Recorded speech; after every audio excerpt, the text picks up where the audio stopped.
पुस्तक भगवान बुद्ध आणि त्यांचा धम्म. लेखक डॉक्टर बाबासाहेब आंबेडकर.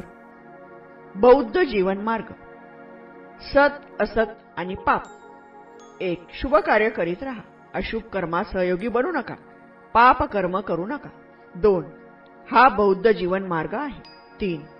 माणसाने एकदा शुभ कर्म केले की परत परत शुभ कर्म करीत राहिले पाहिजे. शुभ कर्म इतके अविरत करीत राहावे की त्या योगे अंतःकरणातील सर्व इच्छाही शुभ कर्माकडे लागाव्यात. शुभ कर्माचा संचय करीत राहणे सुखकर आहे. 4. शुभ कार्य करणे मला साधणार नाही असे म्हणू नका. थेंबा थेंबाने पात्र भरते. थोड्या थोड्या शुभ कर्माने शुभ कर्म वाढत राहते. 5. जे केल्यानंतर खंत किंवा खेद वाटत नाही, ज्याचे फळ आनंदाने आणि समाधानाने स्वीकारता येते ते कर्म चांगल्या रीतीने झाले असे समजावे. 6. जे कर्म केल्याने पश्चातापाची पाळी येत नाही, ज्याचे फळ आनंदाने आणि समाधानाने स्वीकारता येते ते काम चांगले झाले असे समजावे. 7. जर मनुष्य शुभ कर्म करीत असेल तर ते त्याने वारंवार करीत राहावे, त्यात आनंद मानावा. शुभ कर्माचा संचय आनंदकारक असतो. 8. जोपर्यंत शुभ कर्माला परिपक्वता येत नाही तोपर्यंत सज्जन मनुष्यालाही दुर्दिन भोगावे लागतात, परंतु त्यांचे शुभ कार्य परिपक्व झाले की त्यांना चांगले दिवस दिसू लागतात. 9. हे मला बरोबर साधणार नाही असे माणसाने शुभ कर्मासंबंधी कधीच बोलू नये. थेंब थेंब पडून पात्र भरते. सुज्ञ मनुष्य जरी थोडे थोडे शुभ कर्म करीत राहिला तरी परिणामी तो चांगुलपणाने भरून जातो. 10. चंदन, धूप, कमळ, मधुमालती यांच्या सुगंधापेक्षा शीलाचा, सदाचाराचा सुगंध अधिक असतो. 11. धूप आणि चंदनाचा सुवास मंद असतो, परंतु शीलाचा सुवास उच्चपदी दरवळत जातो. 12. अशुभ हे क्षुद्र समजू नका. ते मजकडून घडणार नाही असे म्हणू नका. थेंबा थेंबाने भांडे भरते. थोडे थोडे अशुभ घडता ते वाढत राहते. 13. ज्याच्या योगाने मागावून खेद किंवा खंत वाटते आणि ज्याचे फळ स्वीकारताना अश्रू ढाळावे लागतात आणि शोक करावा लागतो असे काम करणे बरे नाही. 14.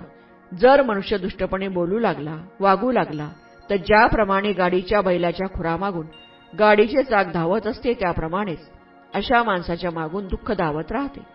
15. पापाला अनुसरू नका. या बाबतीत अनवधानी राहू नका. मिथ्या कल्पना उराशी बाळगू नका. 16. दुर्विचाराचे दमन करून परिपूर्णतेकडे जाण्याची त्वरा करा. जो शुभ कर्मात मागासलेला राहतो त्याचे मन पापामध्ये रममान होते. 17. जे कृत्य केले असताना खेद वा खंत वाटते, ज्याचे फळ स्वीकारताना अश्रू ढाळावे लागतात आणि शोक करावा लागतो ते काम करणे इष्ट नव्हे. 18. पापकर्म करणाऱ्या सुद्धा जोपर्यंत त्याची पापे पक्की झाली नाहीत तोपर्यंत सुख दिसत राहते, परंतु ज्यावेळी त्याची पापे परिपक्व होतात त्यावेळी त्याला दुःखाशिवाय काहीच दिसत नाही. 19. अशुभ मजपर्यंत येऊन भिडणार नाही असे बोलत माणसाने अशुभाला कमी लेखू नये. थेंबा थेंबाने भांडे भरते. अगदी अल्पदृष्ट कृत्ये करता करता मूर्ख मनुष्य पापमय होऊन जातो. 20. माणसाने आपले विचार अशुभ कर्मापासून परावृत्त करून शुभ कर्मासंबंधी प्रवृत्ती वाढविण्याची त्वरा करावी. जर माणूस शुभ कर्म आचरण्यात आळस करू लागला तर त्याचे मन अशुभामध्ये रममान होते. 21. माणसाने एकदा पाप केले तरी त्याने परत परत पाप करू नये आणि पापात आनंद मानू नये. पापाची वाढ ही दुःखकारक होते. 22. कुशल कर्म करीत जा. अकुशल कर्म करू नका. कुशल कर्म करणारे इहलोकी धन्यता पावतात. 23. कामुकतेने दुःख निपजते. कामुकतेने भय निपजते. कामुकतेपासून मुक्त होतो तो दुःख आणि भय यापासून विमुक्त होतो. 24. भूक हा सर्वात वाईट असा रोग आहे. संसार हे सर्वात मोठे दुःख आहे. हे सत्य उमगले की निब्बाण हे सर्वश्रेष्ठ सुख वाटू लागते. 25. ज्याप्रमाणे वज्र एखाद्या मौल्यवान रत्नाचा भंग करते तसे स्वनिर्मित स्वपोषित पापकर्त्याचा नाश करते. 26. ज्याप्रमाणे वृक्षाला वेढणारी लता वृक्षाला खाली ओढते त्याप्रमाणेच ज्याच्या अंगी अतिशय दुष्टपणा असतो तो त्याच्या शत्रूलाही आनंद वाटावा अशा अधोगतीला स्वतःला नेऊन पोहोचवितो. 27. दुष्कृत्ये आणि स्वतःला मारक ठरणारी कृत्ये माणसाला सहज करता येतात, परंतु जी उपकारक आणि हितकारक कृत्ये असतात ती मात्र करायला कठीण असतात. 2. लोभ आणि तृष्णा. 1. लोभ व तृष्णा यांच्या आहारी जाऊ नका. 2. त्यांच्या आहारी न जाणे हा बौद्ध जीवन मार्ग आहे. 3. धनाचा सारखा वर्षा होत राहिला तरी कामना शमत नाही. सुज्ञ लोक जाणतात की कामना ही अशक्य व दुःखकर आहे. 4. जो स्वर्लोकीच्या कामभोगातही आनंद मानित नाही, जो तृष्णेचा क्षय करण्यास सदैव रत असतो, तो सम्यक संबुद्धाचा शिष्य होय. 5. लोभातून दुःख उत्पन्न होते, लोभातून भय निर्माण होते. लोभातून पूर्णपणे विमुक्त झाल्याने दुःख आणि भय यापासून मुक्तता लाभते. 6. तृष्णेतून दुःख उत्पन्न होते, तृष्णेपासून भय निर्माण होते. तृष्णेपासून पूर्णपणे विमुक्त झाल्याने दुःख आणि भय यापासून मुक्तता लाभते. 7. जो जीवनाचे खरे ध्येय विसरून कामभोगाच्या मागे लागतो आणि अहंकारी बनतो, तो ध्यानचिंतनात काळ व्यतीत करणाराचा द्वेष करू लागतो. 8. जवळची कुठलीही वस्तू हरवली तर दुःख वाटते, म्हणून माणसाने कशासंबंधीही आसक्ती ठेवू नये. ज्यांना कोणतेही अतिप्रिय अथवा द्वेष करण्याजोगे वाटत नाही, त्यांना कोणतीच बंधने नसतात. 9. कामभोगापासून दुःख आणि भय उत्पन्न होते. जो कामभोगासक्त नाही, त्याच्या वाट्याला भय आणि दुःख येत नाही. 10. आसक्तीमुळे दुःख आणि भयही उत्पन्न होतात. जो आसक्तीच्या बंधनातून मुक्त आहे, त्याला दुःख नाही, भय नाही. 11. कामुकतेपासून दुःख उत्पन्न होते, कामुकतेपासून भय उत्पन्न होते. जो कामुकतेच्या बंधनातून मुक्त आहे, त्याला दुःख नाही, भय नाही. 12. लोभापासून दुःख उत्पन्न होते, लोभापासून भय उत्पन्न होते. जो लोभमुक्त आहे, त्याला दुःख नाही, भय नाही. 13. जो शीलवान व प्रज्ञावान आहे, तो न्यायी आणि सत्यवादी आहे. जो आपले कर्तव्य पुरे करणारा आहे, अशा पुरुषावर लोक प्रेम करतात. 14.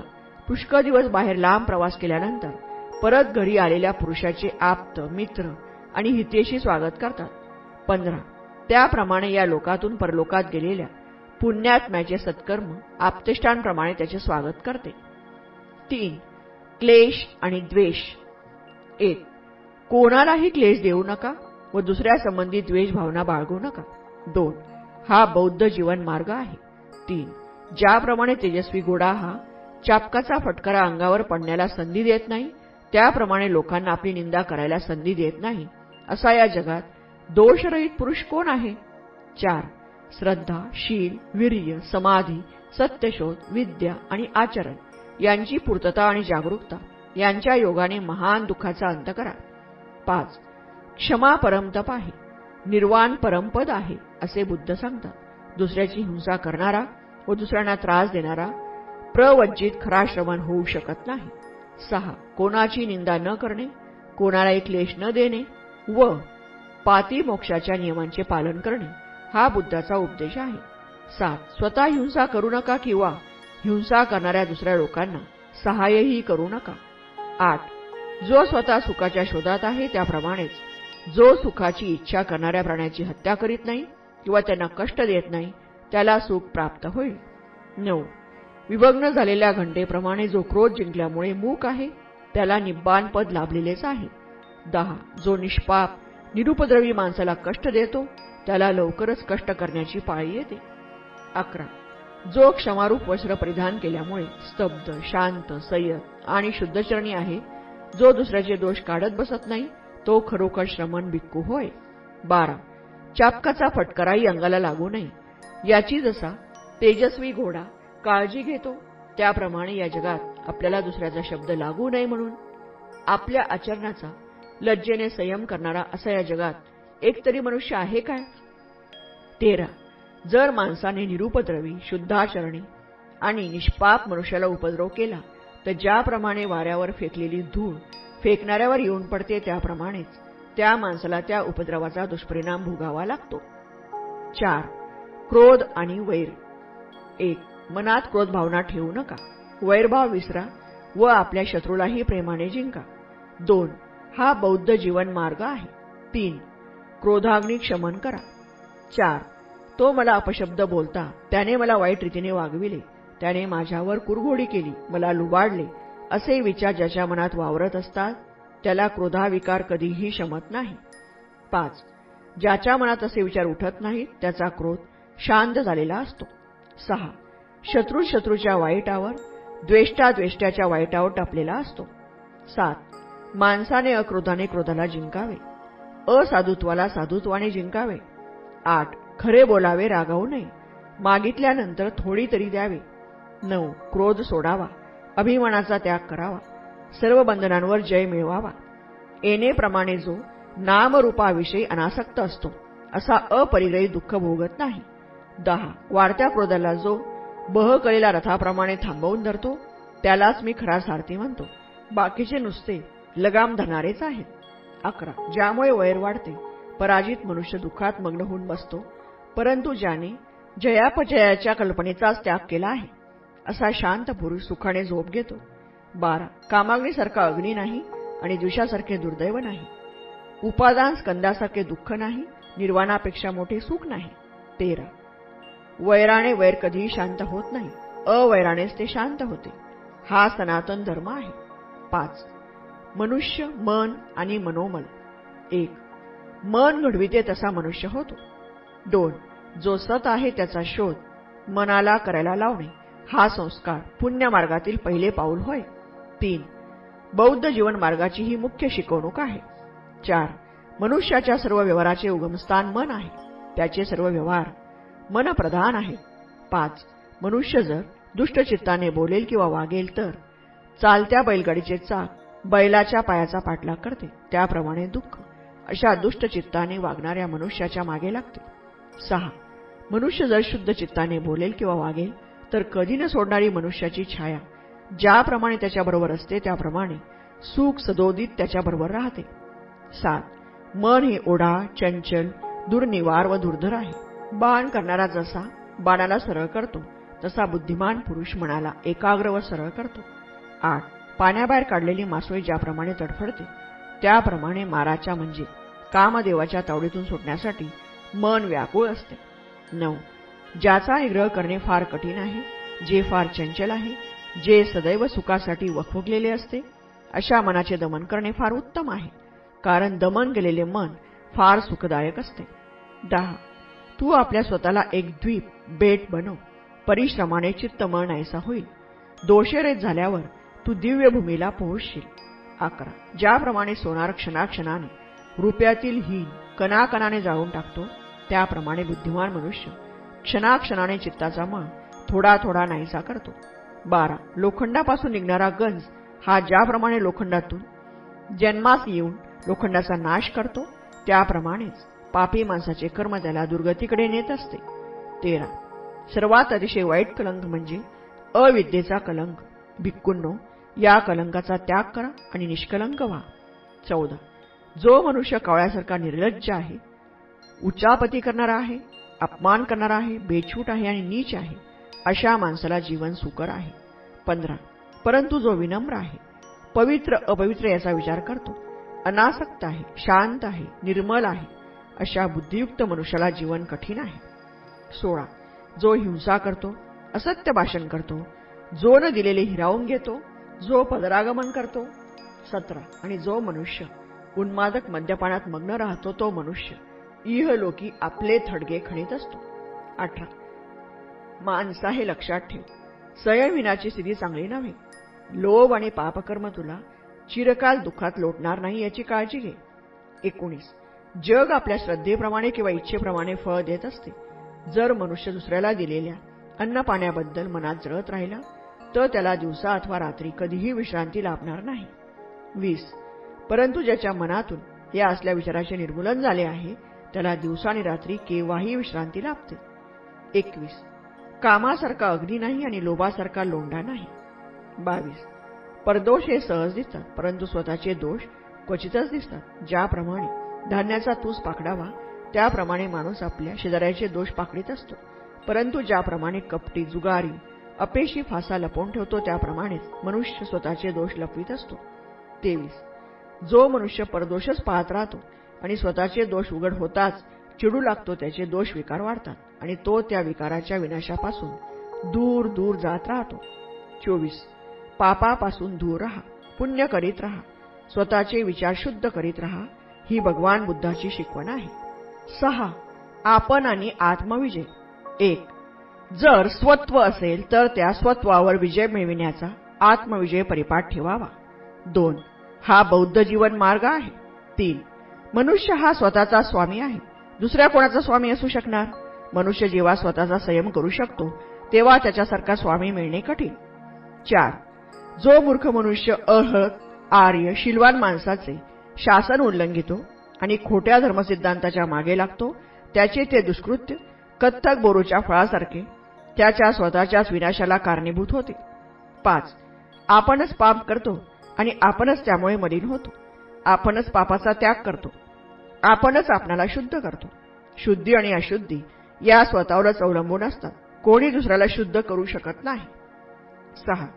जो केवळ सुखोपभोगासाठी हपापलेला आहे, जो असंयमी, खादाड, आळशीने दुबळा आहे, तो आपल्याच आतताईपणाने नाश पावेल. ज्याप्रमाणे वाऱ्याने दुबळे झाड नाश पावते त्याप्रमाणे. 7. ज्याच्या ठिकाणी भोग लालसा नाही, ज्याने इंद्रिय दमन केलेले आहे, जो खाण्यात नेमस्त असतो, जो विश्वासाह बळकट असतो, तो ज्याप्रमाणे वज्रकाय पर्वत वाऱ्याने उलथून पडत नाही त्याप्रमाणे तो पतन पावत नाही. 8. जर माणसाला स्वतःसंबंधी प्रेम असेल तर त्याने स्वतःवर दक्षतेने लक्ष ठेवले पाहिजे. 9. प्रथम स्वतःची सन्मार्गावर स्थापना करावी, मग दुसऱ्याला त्याचा उपदेश करावा. शहाण्या माणसाने स्वतःला दोष लागेल असे वर्तन करता कामा नये. 10. स्वतःचे दमन करणे हे फार कठीण आहे असे म्हणतात. जर माणूस दुसऱ्याला ज्याप्रमाणे उपदेश करतो त्याप्रमाणे स्वतः वागला तर असा आत्मसंयमी हाच खरा दुसऱ्यावर स्वामित्व गाजविणारा होऊ शकतो. 11. स्वतः केलेल्या पापाबद्दल स्वतःलाच भूदंड भरावा लागतो. माणूस स्वतःला स्वतः शुद्ध करू शकतो, तेथे दुसरा कोणी शुद्ध करण्याला येत नाही. 12. युद्धात शेकडो वीरांना जिंकणारा परमवीर नसून जो आत्मविजय मिळवितो तोच परमवीर होय. 13. प्रथम स्वतःची सन्मार्गावर स्थापना करावी, मग दुसऱ्याला त्याचा उपदेश करावा. शहाण्या माणसाने स्वतःला दोष लागेल असे वर्तन करता कामा नये. 14. स्वतःचे दमन करणे हे फार कठीण आहे असे म्हणतात. जर माणूस दुसऱ्याला ज्याप्रमाणे उपदेश करतो त्याप्रमाणे स्वतः वागला तर असा आत्मसंयमी हाच खरा दुसऱ्यावर स्वामित्व गाजविणारा होऊ शकतो. 15. मनुष्य हा स्वतःचा संरक्षक असतो, त्याला दुसरा कोण संरक्षक असणार? जो स्वतः स्वतःचे रक्षण करू शकतो त्याला स्वतःसारखा दुसरा संरक्षक मिळणे दुर्लभ आहे. 16. जर माणसाला स्वतःसंबंधी प्रेम असेल तर त्याने स्वतःवर दक्षतेने लक्ष ठेवले पाहिजे. 17. स्वतः केलेल्या पापाबद्दल स्वतःलाच भूदंड भरावा लागतो. माणूस स्वतःला स्वतः शुद्ध करतो, तेथे दुसरा कोणी शुद्ध करण्याला येत नाही. 18. मनुष्य हा स्वतःचा संरक्षक असतो, त्याला दुसरा कोण संरक्षक असणार? जो स्वतः स्वतःचे संरक्षण करू शकतो त्याला स्वतःसारखा दुसरा संरक्षक मिळणे दुर्लभ आहे. 7. प्रज्ञा, न्याय आणि सत्संगती. 1. बुद्धिमान व्हा, न्यायी व्हा आणि सत्संगती धरा. 2. हा बौद्ध जीवन मार्ग आहे. 3. जो मनुष्य काय वर्ज्य करावे हे तुम्हाला दाखवितो तो तुमच्या दोषाबद्दल तुम्हाला वाक्ताडन करतो, आणि जो बुद्धिमान आहे अशा माणसाच्या मागून ज्याप्रमाणे गुप्तधन दाखविणाऱ्या माणसामागून तुम्ही जाता त्याप्रमाणे तुम्ही जात राहा. अशा सत्पुरुषांचे अनुयायीत्व तुमचे वाईट करणार नाही, भले करील. 4. जो चुकल्यास राग भरतो, जो शिकवतो, अनुचित करण्याचा प्रतिबंध करतो, तो सुजनांना प्रिय आणि दुजनांना अप्रिय वाटतो. 5. पापी आणि नीच मनुष्याची संगत करू नका. सदाचारी पुरुषाची मैत्री करा, श्रेष्ठ पुरुषाची मैत्री करा. 6. जो धर्मामृताचे सेवन करतो त्याचे मन गंभीर असते आणि जीवन सुखी असते. सज्जन हे श्रेष्ठ पुरुषाने उपदेशलेल्या धर्माचे आनंद पावतात. 7. पाटकार माळी कालव्यातून आपल्या इच्छेप्रमाणे पाण्याला वळण देतो. बाणकार बाणाला नीट वळवितो. सुतार लाकडाच्या ओंडक्याला वळण देतो. त्याप्रमाणे शहाणे लोक स्वतःला नियमानुसार वागण्याचे वळण देतात. 8. ज्याप्रमाणे भरभक्कम कातळ हा वाऱ्याने कंप पावत नाही त्याप्रमाणे शहाणी माणसे निंदा अथवा स्तुतीने विचलित होत नाही. 9. ज्याप्रमाणे खोल आणि निष्कंप तळे शांत दिसते त्याप्रमाणे धम्म श्रवणानंतर शहाणी माणसे शांत गंभीर बनतात. 10. सत्पुरुष कोणत्याही परिस्थितीत दक्षतेने चालतात. ते इच्छा तृप्तीच्या निमित्ताने बोलत नसतात. सुखाचा स्पर्श हो अथवा दुःखाचा स्पर्श हो, ते कधीही आनंदाने उन्नत झालेले किंवा निराशेने पछाडलेले दिसत नाही. 11.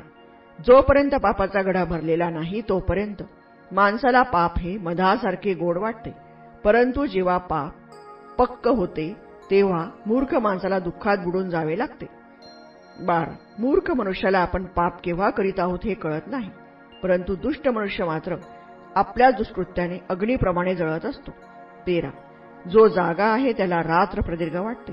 जो थकलेला आहे त्यात एक मैलाचाही पल्ला लांबलचक वाटतो. ज्याला धर्माचे ज्ञान नाही अशा मूर्खाला जीवनही प्रदीर्घ वाटते.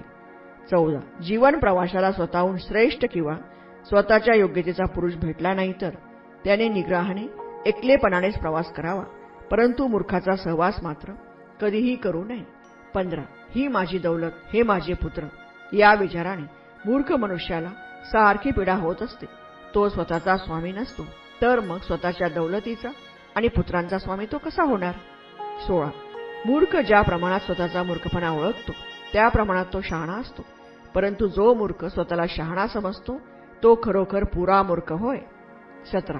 मूर्ख मनुष्याला आयुष्यभर सत्संगती लाभली तरी ज्याप्रमाणे पळीला आंबटीची चव कळत नाही त्याप्रमाणे त्याला लाभलेल्या सत्संगतीचे सत्य समजत नाही.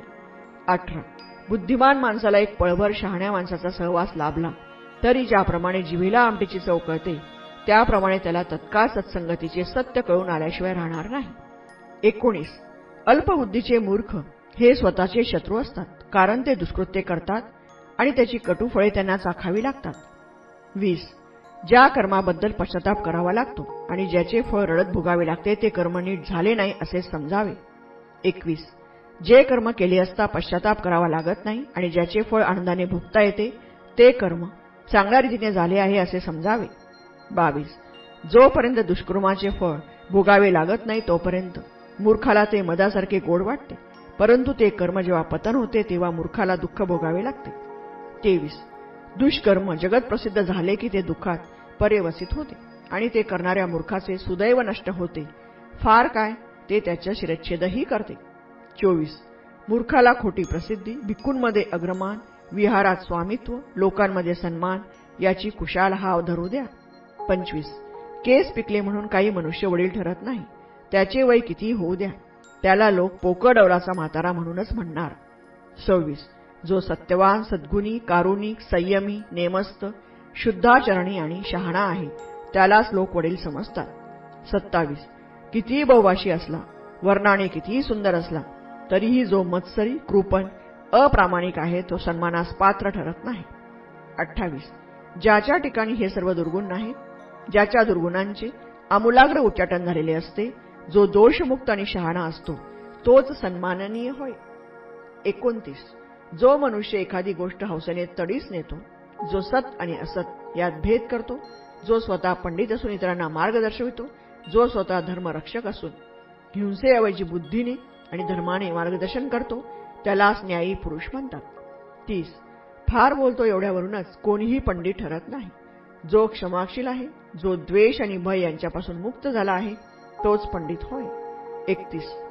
फार बोलतो एवढ्यावरूनच कोणी धम्माचा आधारस्तंभ ठरत नाही. जरी माणसाचे ज्ञान अल्प असले तरी जो धम्माला साक्षात पाहतो, जो धम्माची कधीही हेळसांड करीत नाही तोच धम्माचा आधारस्तंभ असतो. 32.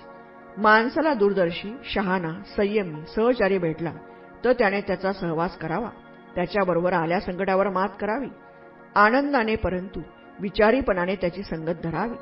33. जर माणसाला दूरदृष्टीचा, शहाणा, संयमी सोबती लाभला नाही तर त्याने जसा एखादा राजा जिंकलेला प्रदेश मागे सोडून वनराजाप्रमाणे एकट्याच पुढे जातो त्याप्रमाणे त्याने आपला जीवनपथ एकट्यानेच आक्रमावा. 34. एकांत पत्करला, परंतु मूर्खाची संगत नको, पाप करू नये आणि अगदी थोडक्यात इच्छा ठेवून वनगजाप्रमाणेच एकटेच आपला जीवनपथ आक्रमित राहावे. 35. प्रसंग पडेल तर मित्र सुखदायक आहेत, कारण काही असले तरी भोग सामग्री सुखदायक आहे, कारण काही असले तरी सत्कर्म हे सुखदायक आहे. मरणाची घडी जवळ आली असताना सत्कर्म सुखदायक आहे, दुःखाचा त्याग सुखदायक आहे. 36. जगात मातेची अवस्था सुखकर आहे, पित्याची अवस्था सुखकर आहे, श्रमणाची अवस्था सुखकर आहे. 37. वार्धक्यातही टिकणारा सद्गुण सुखदायक आहे, मुळे खोलवर जाऊन दृढ झालेली श्रद्धा सुखकर आहे, ज्ञानार्जन सुखदायक आहे, पापत्याग सुखदायक आहे. 38. मूर्खाचा सहवास दीर्घकाळ दुःख देतो, शत्रूच्या सोबतीप्रमाणे मूर्खाची सोबत दुःखदायक आहे, ज्ञानार्जन सुखदायक आहे, पापत्याग सुखदायक आहे. 39. म्हणून माणसाने शहाण्या, बुद्धिमान, पंडित, क्षमाशील, कर्तव्यदक्ष श्रेष्ठाच्या मार्गाने जावे. ज्याप्रमाणे चंद्र नक्षत्रांच्या मार्गाने जातो त्याप्रमाणे अशा प्रज्ञावान सुजनांचे अनुयायी व्हावे. 40. डामडौल, प्रीती आणि आसक्ती यांच्या उपभोगांची कास धरू नका. ज्याच्या ठिकाणी कळकळ आहे त्याच्या वाट्याला पुरेसा आनंद येतो. 41. आंतरिक तळमळीने पंडित जेव्हा अंगच्या गर्वाचा निराश करतो तेव्हा तो शहाणपणाच्या एकाहून एक उंच अशा शिखरावर चढून मूर्खाकडे तुच्छतेने पाहत असतो. दुःखापासून विमुक्त झालेल्या माणसांना पाहत असतो. त्याप्रमाणेच दुःखात मग्न असलेल्या जलसंमर्दाकडे दृष्टिक्षेप करीत असतो. 42. अविचारी माणसात विवेकशील निद्रिस्तांत जागृत असा तो शहाणा मनुष्य दुबळ्यांना मागे सरून पुढे सरत असतो. 8. विवेकशील आणि एकाग्र. 1. प्रत्येक बाबतीत विवेक ठेवीत जा. सावधान राहत जा. आस्थायुक्त आणि धैर्यशील राहत जा. 2. हा बौद्ध जीवन मार्ग होय. 3. आपण जे काही आहोत तो आपल्या विचाराचा परिणाम आहे. ते सर्व आपल्या विचारावर अधिष्ठित आहे आणि आपल्या विचाराचेच बनलेले आहे. जर मनुष्य दुर्विचाराने बोलू लागले, कृती करू लागले तर दुःख त्याचा पाठलाग करीत राहते. शुद्ध विचाराने बोलले आणि चालले तर सौख्य चालून येते. म्हणून शुद्ध विचारांना अतिशय महत्त्व आहे. 4. अविचारी बनू नका. आपल्या विचारावर लक्ष असू द्या. कर्दमात रुतलेला हत्ती ज्याप्रमाणे आपली मोकळीक करण्यासाठी झटतो त्याप्रमाणे असत मार्गापासून आपली मुक्तता करा. 5. शहाण्या माणसांनी आपल्या विचारांची राखण करावी, कारण ते कळायला कठीण, अतिशय धूर्त असून जिकडे वाट मिळेल तिकडे ते सरडासारखे धावत राहतात. सुरक्षित विचार हे सौख्यदाते आहेत. 6. कशातरी शाकारलेल्या घरात पावसाचे पाणी गळत राहते त्याप्रमाणे चिंतनरहित मनात विकार प्रवेश करतात. 7.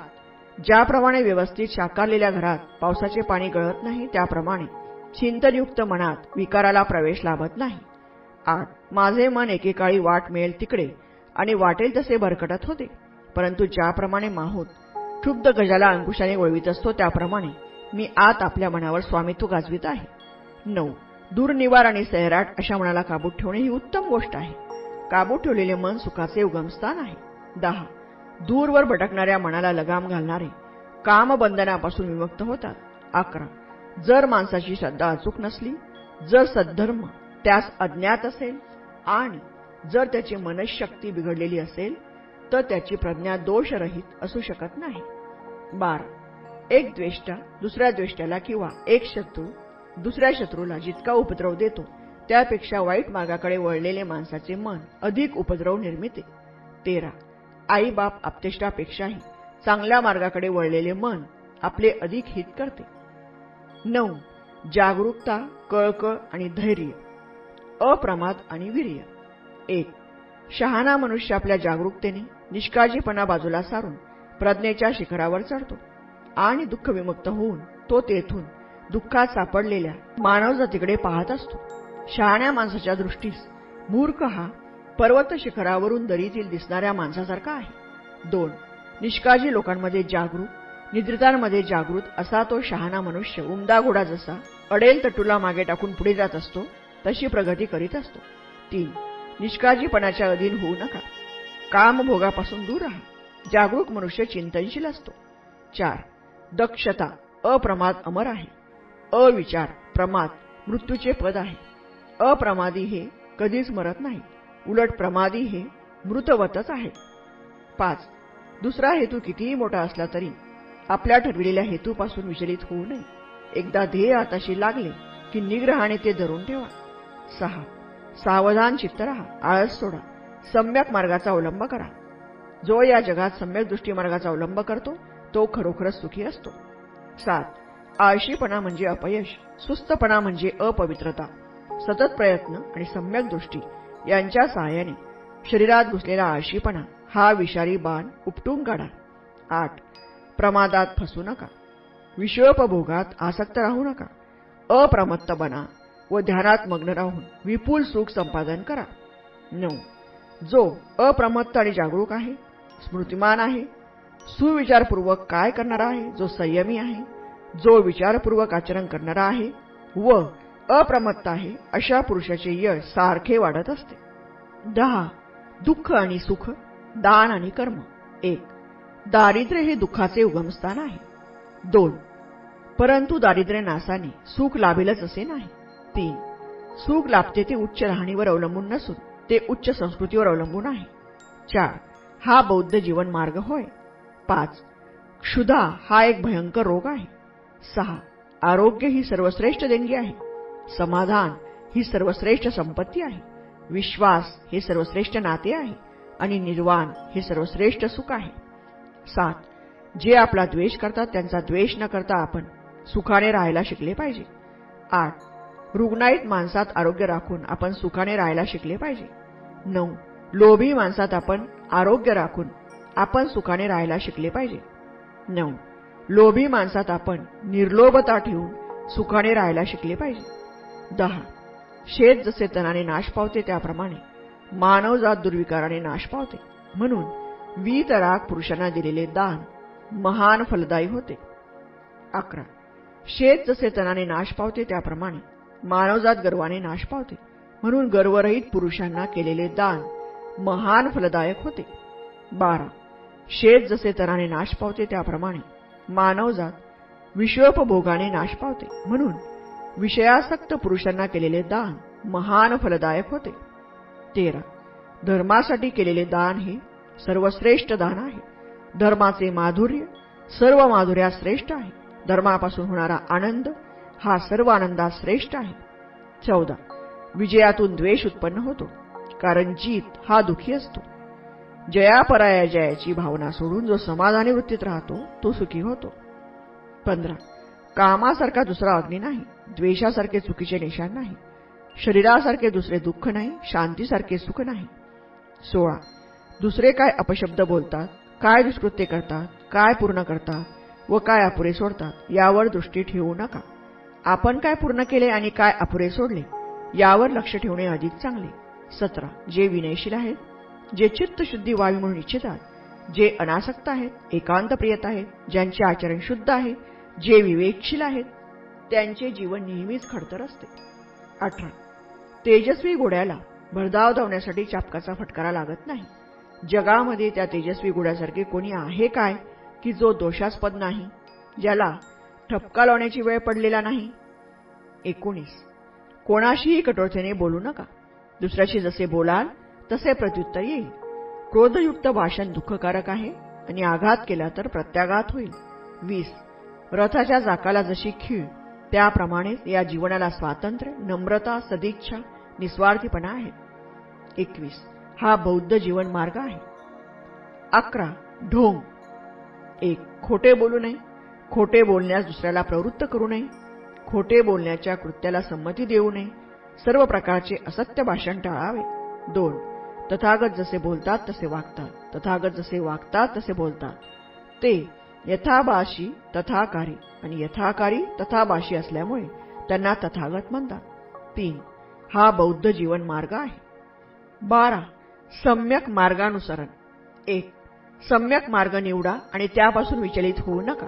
2. मार्ग विपुल आहेत, परंतु सर्वच काही सम्यक मार्गाकडे नेत नसतात. 3. सम्यक मार्ग हा केवळ थोडक्यांच्या सुखासाठी नाही, तो बहुजन सुखासाठी आहे. 4. तो प्रारंभी, मध्ये आणि शेवटीही कल्याणप्रद असला पाहिजे. 5. सम्यक मार्गाचे अनुसरण म्हणजे बौद्ध जीवन मार्गाचे अनुसरण होय. 6. अष्टांग मार्ग हा श्रेष्ठ मार्ग आहे. सर्वश्रेष्ठ सत्यांमध्ये सत्य चतुष्टय आहे. श्रेष्ठ वैषयिक अनासक्ती हा सर्वश्रेष्ठ गुण आहे आणि ज्यालाही पाहण्याची दृष्टी आहे तो श्रेष्ठ पुरुष होय. 7. प्रज्ञाशुद्धीचा हा एकमेव मार्ग आहे, दुसरा नाही. याच मार्गाने जा. 8. जर तुम्ही या मार्गाचे अनुकरण केले तर तुमच्या दुःखाचा निराश होईल. दुःख कंटक कसे काढून टाकता येतील हे कळल्यावर मी या मार्गाचा उपदेश केला.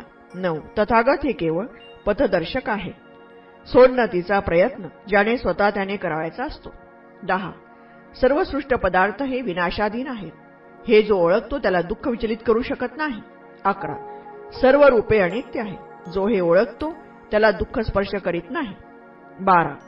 जेव्हा मागे व्हायला पाहिजे तेव्हा जो होत नाही, जो तरुण आणि बळकट असूनही सुस्तपणाच्या आहारी गेलेला असतो, ज्याची इच्छा आणि विचार झोपी गेलेले असतात, त्या आळशी मनुष्याला कधीही ज्ञान होणार नाही. 13. भाषणात सावध असणे, विचारात संयम राखणे, कायेने कोणतेही पाप न करणे, हे काया वाचा मनसा आचारावयाचे 3 मार्ग अवलंबिल्यावर प्रज्ञावंतांनी निर्देशिलेल्या मार्गाने माणसाला जाता येते. 14. वास्तविक ज्ञानाने लाभ होतो आणि त्याच्या अभावाने नाश होतो. लाभाचे आणि नाशाचे हे दुहेरी मार्ग ओळखून ज्ञान वाढेल असा माणसाने उद्योग करावा. 15. शरद ऋतूतील कमळाप्रमाणे माणसाने आत्मप्रीती खुडून काढावी, शांतीचा मार्ग जवळ करावा, सुगताने निर्वाणाचा मार्ग निर्दिष्ट केला आहे. 16. अधर्माने वागू नका, अविचाराने जगू नका, दुष्ट सिद्धांताचे अनुकरण करू नका. 17. जागे व्हा, सुस्त पडू नका, सद्गुणाची कास धरा, सद्गुणी इहलोकी सुखी असतात. 18. जो पूर्वी अविचारी होता आणि नंतर सुविचारी झाला तो घनविमुक्त चंद्राप्रमाणे जग तेजस्वी करतो. 19. जो दुष्कृत्य सोडून सत्कृत्य करू लागला आहे तो घनविमुक्त चंद्राप्रमाणे जगाला प्रकाशित करतो. 20. एका धर्मनियमाचे उल्लंघन करून जो असत्य बोलतो तो कोणते दुसरे दुष्कृत्य करणार नाही हे सांगत नाही. 21. जे सदैव सावधान असतात, जे रात्रंदिवस अभ्यास करतात, जे निर्वाणासाठी आटोकाट प्रयत्न करीत असतात त्यांचे दुर्विकार आसव शेवटी लोप पावतात. 22. अशी एक जुनी म्हण आहे की जो स्तब्ध बसतो त्याला लोक दुष्ण लावतात, जो फार बोलतो त्याला लोक दुष्ण लावतात आणि जो अगदी थोडे बोलतो त्यालाही दुष्ण लावतात. खरोखर ज्याला दूषणच लावले जात नाही असा या जगात कोणीच नाही. 23. ज्याला सदैव दूषण देतात किंवा ज्याची सदैव स्तुती करतात असा पुरुष पूर्वी नव्हता, आता नाही आणि पुढेही कधी होणार नाही. 24. वाणीच्या क्रोधापासून सावध राहा आणि जिभेचा संयम करा, मानसिक पापांचा त्याग करा आणि आपल्या मनानेही सद्गुणांचा आचार करा. 25. अप्रमाद हा निर्वाणाचा मार्ग आहे, प्रमाद मृत्यूचा आहे.